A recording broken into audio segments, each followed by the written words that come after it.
வணக்கம் அன்பு நண்பர்களே. ஸ்ரீராம் ஜோதிடாலயம் யூடியூப் தொலைக்காட்சி மூலயமாக உங்களை சந்திப்பது உங்கள் அன்பு ஜோதிடர் பொன் தாமரை கண்ணன், நாமக்கல் மாவட்டத்திலிருந்து. இந்த வீடியோல மாசி மகத்தை பற்றிய ஒரு விரிவான பார்வையை பார்க்க இருக்கிறோம். மாசி மாதம் அப்படிங்கிறது எவ்வளவு ஒரு அற்புதமான ஒரு வருடம் அப்படின்னு சொல்லும் போது, தேவர்களுடைய பகல் தை மாதம் தொடங்குகிறது. தேவர்களுடைய சூரிய உதயம் தை மாதத்திலே தொடங்குகிறது. அப்ப தேவர்களுடைய அந்த காலை வேலையானது இந்த மாசி மாதத்திலே தொடர்கிறது. இது தேவர்களே இறைவனை பூஜித்துக் கொண்டிருக்கக்கூடிய அந்த காலகட்டம் அப்படின்னு சொல்லலாம். அப்ப நமக்கு வேண்டிய வரங்களை எல்லாம் அள்ளி அள்ளி தரக்கூடிய அற்புதமான ஒரு வருடமும் இந்த மாசி மக திருவிழா தான். மாசி மாதம் பொதுவாக. அப்ப இதுல பாவங்களை தீர்க்கும் மாசி மகம் அப்படின்ட்டு நம்ம சொல்றோம். ஏன் பாவங்களை தீர்க்கிறது அப்படின்னு சொல்லும் போது அதற்குண்டான அந்த விரதம், அந்த அந்த விரதம் தோன்றிய அந்த வரலாறு, இது எல்லாம் நம்ம பார்க்கும்போது தெளிவாக தெரிந்து கொள்ளலாம். தமிழ் ஆண்டுகளிலே மாதங்களிலே 11வது மாதமான ஒரு மாதம் தான் மாசி மாதம். ஜோதிட ரீதியாக லாபஸ்தானத்தில், காலபுருஷனுடைய லாபஸ்தானத்தில் சூரியன் சஞ்சாரம் செய்கிறார் அப்படின்னு சொல்லணும். அப்ப அந்த ஒரு அற்புதமான ஒரு மாதத்திலே கும்ப ராசியிலே சூரியன் தனது பயணத்தை துவங்கக்கூடிய அந்த மாதம் தான் மாசி மாதம். இந்த காலகட்டத்திலே ஆன்மீக சிறப்புகள் ரொம்ப ஜாஸ்தி. இந்த மாசி மாசத்திலே ரொம்ப ஜாஸ்தி. அதனுடைய முக்கிய கொண்டாட்ட தினம் தான் மாசி மகம்.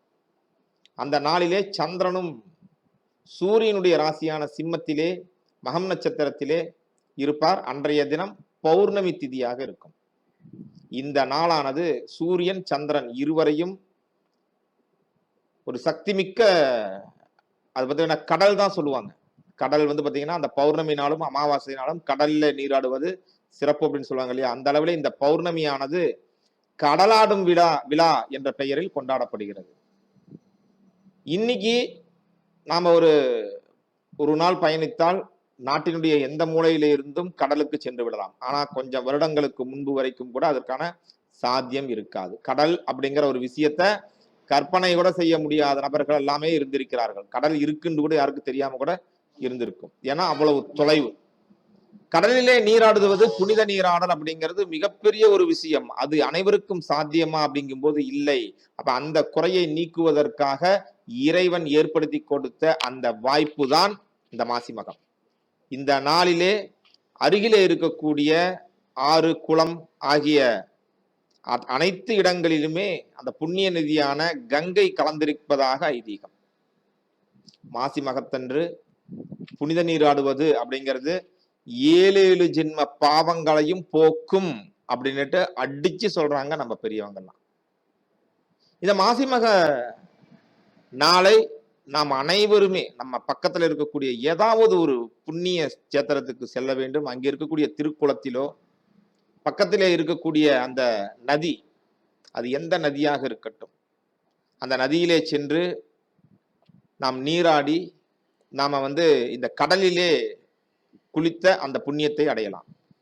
முடியாதவர்கள் வீட்டில பாத்தீங்கன்னா அந்த போர்ல வர்ற அந்த தண்ணீரை கூட எடுத்து மரியாதையாக எடுத்து அதுல ஒரு துளி கங்கை நீரோ அல்லது புனித நீர் கும்பாபிஷேகம் இது மாதிரி எடுத்து ஒரு சிலர் சேமித்து வைப்பது உண்டு.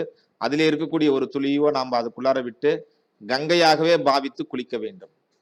இல்லை என்று சொல்லும் போது ஒரு துளி, ஒரு மஞ்சள் தூள், அது அப்படியே ஒரு துளி எடுத்து அந்த தண்ணீரிலே போட்டு அந்த தண்ணீரையே தொட்டு வணங்கி கங்கா தீர்த்தம் என பாவித்து அன்று குளிக்க வேண்டும். இதனுடைய ஒரு வரலாறு என்ன அப்படின்னு சொல்லும் போது, அந்த மாசி மகநாளில் தான் தாட்சாயணி என்ற பார்வதியுடைய அவதாரம் அவதரித்ததாக வரலாறு இருக்கிறது. இது எப்பன்னு பார்க்கும்போது, பார்வதி தேவியும் சிவபெருமானும் இந்த உலக இயக்கம் எப்படி இருக்கிறது என்று சந்தோஷமாக பேசிக் கொண்டிருந்த அந்த காலகட்டத்திலே, அந்த ஒரு சந்தர்ப்பத்திலே பார்வதி தேவி நானே அனைத்திற்கும் சக்தியாக இருக்கிறேன், உலகம் இயங்குவதற்கு நானே காரணம் என்று சொல்லக்கூடிய அந்த காலகட்டத்திலே அந்த ஒரு இனிமையான ஒரு உரையாடல் விவாதமாக மாறி, அங்கே நான் தான் பெரியவர் நீதான் பெரியவர் என்ற அளவிலே பல பிரச்சனைகள் நடந்தது. அதன் மூலமாக பார்வதி தேவி சபிக்கப்பட்டார் அப்படிங்கிறது நமக்கு எல்லாரும் தெரியும். அப்படி சபிக்கப்பட்ட பார்வதி தேவி வலம்புரி சங்காக மாறிவிட்டார். அப்ப இறைவன் கிட்ட சாப விமோசனம் என்ன அப்படின்னு கேட்கும்போது, வலம்புரி சங்காக இருந்து நீங்க யமுனை நதியிலே நீங்க தவம் செய்து கொண்டிருங்கள். பிரஜாபதி அவருடைய மனைவியோடு நீராடும் போது ஒரு குழந்தையாக மாறி நீங்க தாட்சாயணி என்ற பெயரிலே இருப்பீங்க.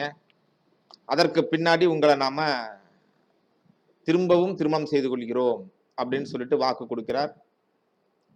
அப்படி அந்த சங்காக மாறிய பார்வதியானவர்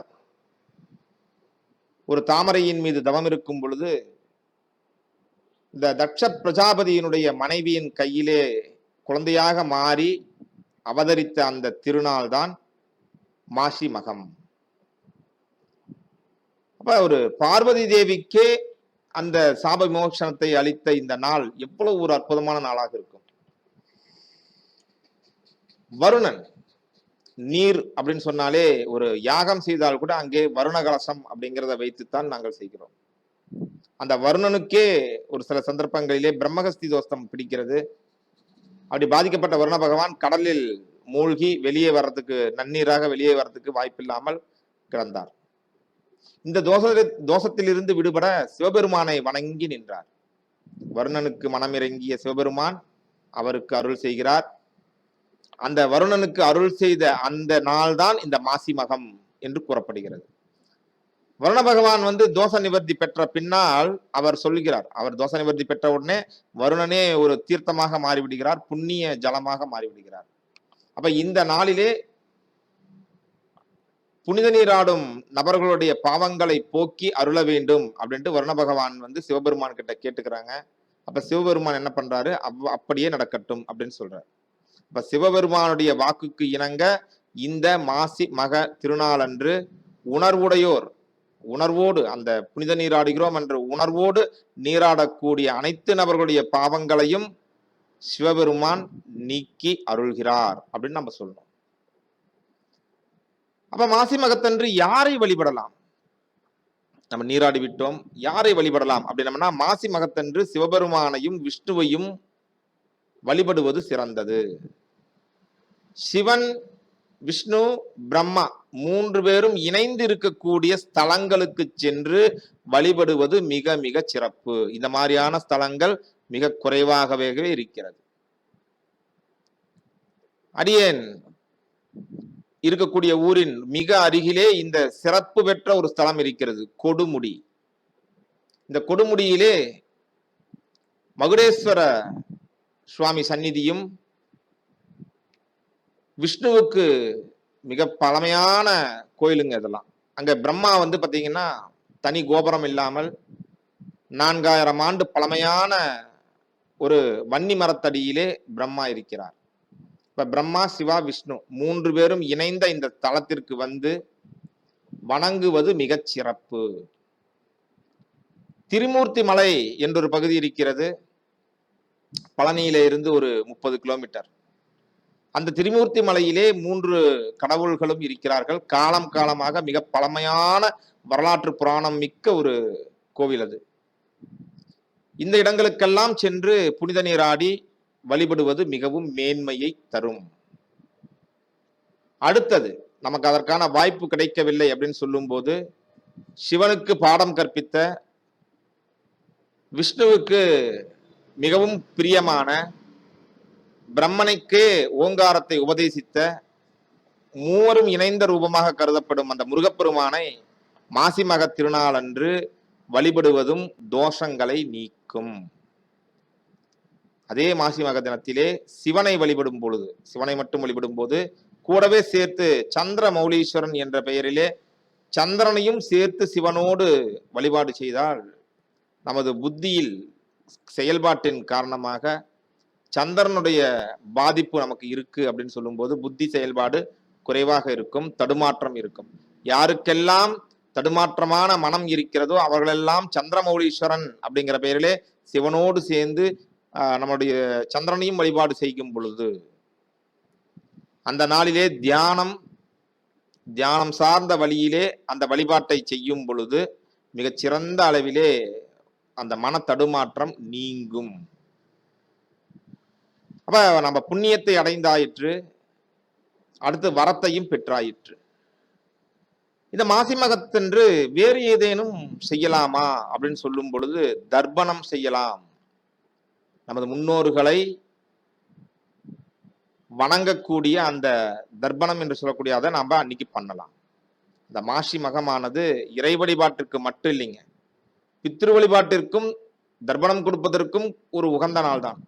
பொதுவா அமாசை நாள்ல தான் நம்ம தர்ப்பணம் கொடுப்போம், அமாசை தான் அப்படின்னு சொல்லிட்டு நம்ம சொல்லிட்டு இருப்போம். ஆனாலும் மிகவும் அற்புதமான ஒரு புண்ணியம் நிறைந்த இந்த மாசி மாதத்திலே, இந்த பௌர்ணமி நாளிலே முன்னோர்களுக்கு தர்ப்பணம் கொடுப்பதும் முன்னோர்களுடைய ஆசியை பெற்றுத்தரும் அப்படிங்கிறதுல எல்லளவும் சந்தேகம் கிடையாது. இந்த அற்புதமான இந்த மாசி மகத்தை பற்றி விரிவாக நம்ம பார்த்திருக்கிறோம். இந்த நாளை பயன்படுத்தி வழிபாடு மற்றும் ஆன்மீக விஷயங்களை செய்து நமது மனமும் உடலும் ஆன்மாவும் குளிரச் செய்து இறைவன் அடியை நாடி வளமும் நலமும் பெற அன்போடு வாழ்த்துகிறேன். நன்றி நண்பர்களே.